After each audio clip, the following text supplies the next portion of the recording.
Akala ko dati ang hirap gumawa ng palitaw at pag nakakapanood nga ako ng gumagawa nito, naa-amaze talaga ako.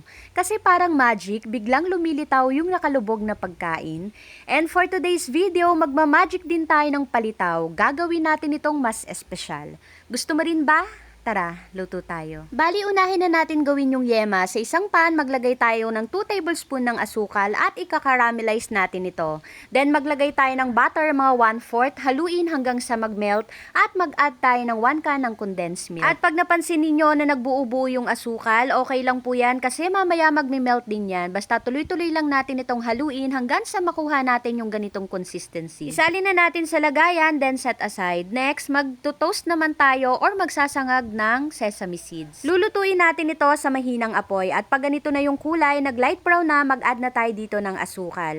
Haluin lang natin uli ito, then set aside. Para naman sa ating palitaw, gagamit tayo dito ng glutinous rice flour, bali 500 grams po pala ito. Isalin natin ito sa isang mixing bowl, then mag-add tayo ng tubig. At sa paglalagay ng tubig, huwag natin ibuhos agad para hindi tayo mahirapang maghalo.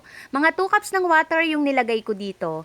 Haluin natin hanggang sa makabuo tayo ng parang dough. Malalaman mo na okay na pag hindi na dumidikit sa mixing bowl at ganito na yung consistency. Sa paggawa naman ng palitaw, kumuha lang tayo ng 1/4 cup ng mixture, then bilugin at i-flat. Maglagay tayo ng yema sa gitna at isara ng dahan-dahan, then i-flat uli. Ganun lang kadali ang paggawa ng palitaw na may palaman sa gitna. Habang ginagawa ko nga ito ay nagpakulo na rin ako ng tubig at dito natin lulutuin yung palitaw. Ilagay lang natin ito at hintayin na lumutang at once na lumutang na, sign na yun na luto na ang ating palitaw. At pagkaahon nga natin sa tubig, idiretso natin ilagay sa kinayod na nyog para hindi magdikit-dikit. Lagyan natin lahat ng nyog, then budburan natin ng sesame seeds na may asukal. Kayo na po ang bahala kung gaano karami yung ilalagay ninyo and ready to serve ng ating special palitaw na may yema. Promise, ang sarap nito at ang lambot. Gusto mo rin ba? Tara, kain tayo.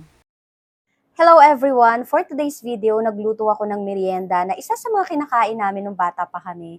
At ito yung madalas na binibili ni Mama kay Manang na nagtitinda ng merienda sa amin. Ito ay ang palitaw. Ayan.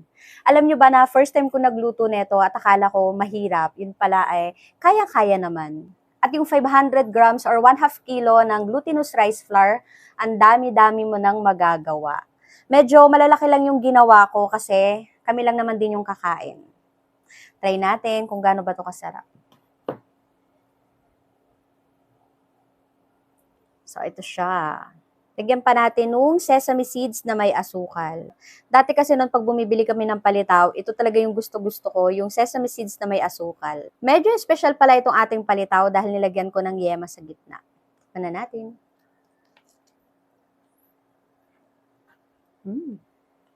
Ayan yung yema, oh. Kanina kung napansin ninyo, nung nilalagay natin to sa gitna, matigas yung yema.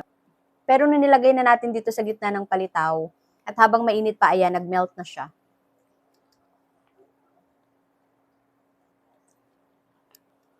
Ang sarap. Ang sarap ng palitaw, lalo pang sumarap dahil sa yema.